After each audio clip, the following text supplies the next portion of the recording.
સ્વાગત છે તમારું બધાનું મારા મસ્ત મજાના નવા વ્લોગમાં. તો તમે બધા કેમ છો? આઈ હોપ કે તમે બધા મજામાં જ હશો, એના આગળ પણ મજામાં જ રહેજો. તો થોડાક દિવસથી અમારા બ્લોગ નહીં આવ્યો હોય કેમ કે મારા દાદા એક્સપાયર થઈ ગયા હતા, તો બ્લોગ નહોતા આવ્યા. તો હવેથી કન્ટિન્યુ બ્લોગ આવશે, તો જોવાનું ભૂલશો નહીં. ને જો અત્યારે આપણે જવાનું છે જુનાગઢ, તો હજી જરાક નાવું છે ને જરાક નાહી નાખીએ. કાલે જો આપણે ગયા હતા કેશોદ ને આપણી ગાડી હતી કરવાની સર્વિસ. આમ જુઓ થઈ ગઈ છે એકદમ રેડી. તેને આપણે એના શોરૂમમાં સર્વિસ કરાવી ગયા હતા, ચોથી સર્વિસ હતી. અહીંયા જોવા કે ખકડાટ ચાલે છે કામ, એ તો હાલે રાખવાનું છે. આપણે ચોથી સર્વિસ હતી તો કરે એવાના હવે એક સર્વિસ બાકી છે. આ ગાડી મેં લીધી હતી 7મા મહિનામાં 10/7. આપણે નાઈ નાખ્યું છે એકદમ રેડી થઈ ગયા છે.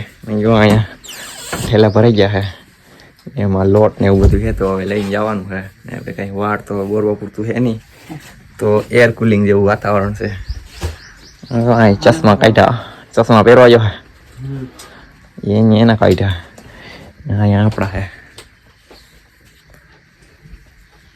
લાંબા રૂટ ઉપર જવાનું હોય તો ચશ્મા તો પહેરવા જેવું. કે અમારા ગામથી જુનાગઢ થાય છે લગભગ 40 થી 45 કિલોમીટર જેવું, તો ચશ્મા તો પહેરવા જોઈએ. નકર મને આવ્યા મંડે આંખમાં પાણી.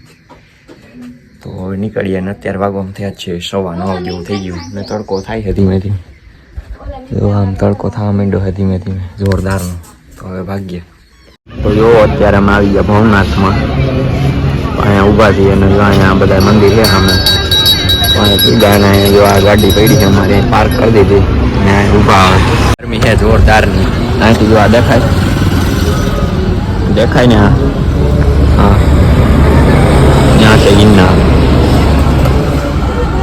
અમારે ઉઠી ગયા ને ગરમી છે જોરદારની. અત્યારે વાગવામાં થયા છે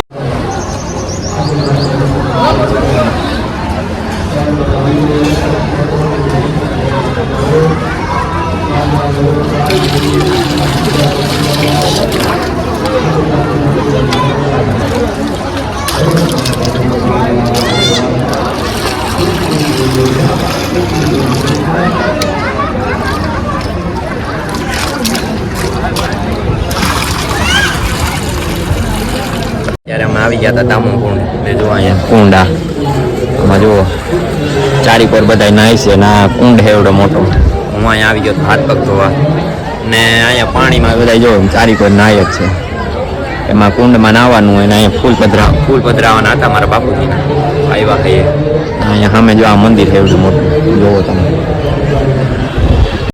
તો જો અહીંથી આ ગિરનાર દેખાય ચોખ્ખો.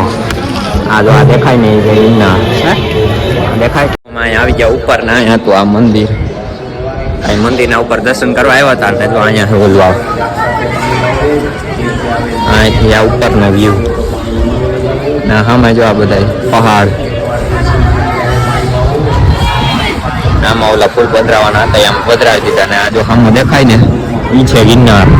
આમાં જો પબ્લિક કેમ છે, બાકી જોરદાર પબ્લિક છે. અત્યારે વરસાદ આવે એવું વાતાવરણ છે.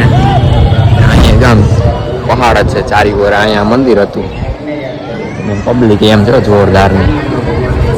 અમે આવી ગયા જુનાગઢથી અત્યારે વાગી ગયા છે 1:30.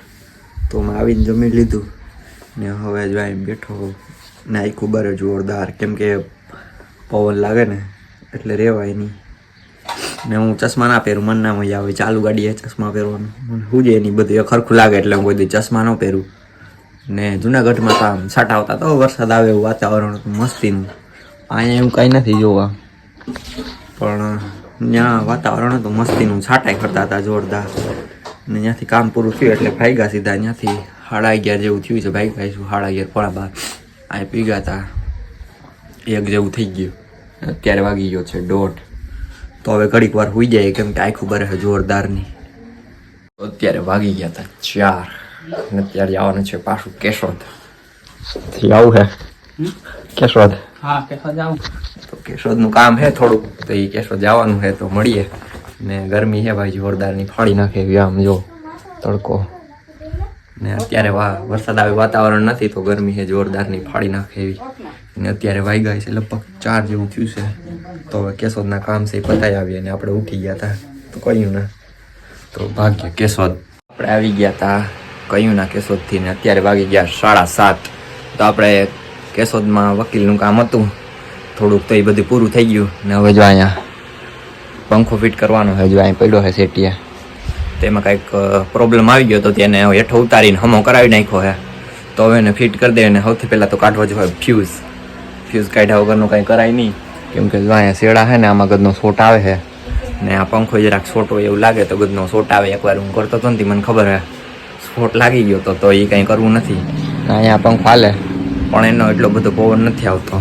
અહીંયા જો આ ટેબલ છે તો ટેબલમાંથી ચડીને આપણે એને કરી દઈએ ફિટ ને ગરમી થાય છે જોરદાર. પંખા વગર મેળ જ ન આવે. ને આ કાલ હાઈનો ખોટકાઈ ગયો હતો એટલે કાલ રાત આખી આ પંખો હાલતો હતો ધીમો તો એ નીંદર આવે નહીં તો એ આજ હમો થઈ ગયો. તો હવે એને ચડાવી દઈએ તો કાઢ નાખીએ પહેલાં ફ્યુઝ. તો આપણે આ પંખો તો ફિટ કરી દીધો છે. એવો એ પંખો આમ થાય આમ ટાગક દેખાતું નહીં હોય તમને.